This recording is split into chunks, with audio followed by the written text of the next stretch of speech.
Assalamualaikum warahmatullahi wabarakatuh. Selamat pagi saudara-saudara, sahabat-sahabat yang dikasihi Allah Subhanahu Wa Taala. Tazkirah siapan pada hari ini adalah persiapan 10 hari menjelang Ramadan. Mukadimah, alhamdulillah kita hampir ditemukan dengan bulan yang mulia dengan penuh rahmat ni, keampunan dan pembebasan daripada api neraka. Sahabat-sahabat yang dikasihi Allah SWT, Ramadan bukan datang secara tiba-tiba untuk orang yang beriman, tetapi disambut dengan persiapan rohani dan jasmani. Yang pertama saudara-saudara dikasihi Allah SWT,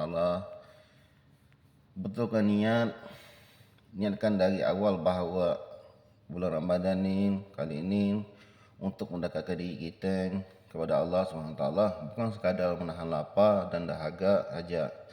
Sesungguhnya setiap amalan itu bergantung kepada niat. Hadis riwayat Bukhari dan Muslim. Bertobat dan muhasabah diri, gunakan baki hari ini untuk memohon keampunan atas dosa masa kemarin masa lampau, masa dulu membaiki solat kita yang tertinggal kemarin dulu, dan jaga akhlak dan hubungan sama manusia. Latihkan diri kita dan juga biasakan solat berjemaah, membaca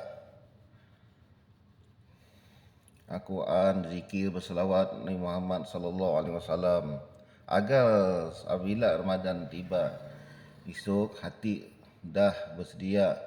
Jaga lidah dan jaga akhlak kita.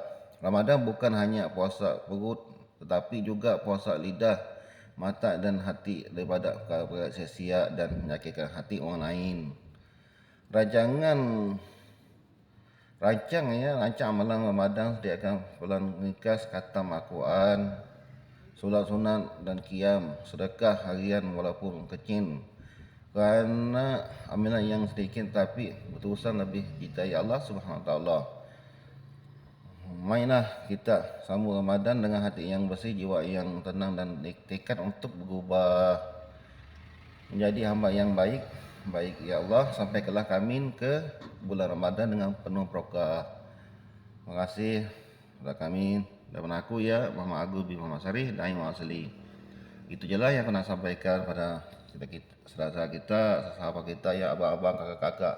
Wa taufiq hidayah. Assalamualaikum warahmatullahi wabarakatuh.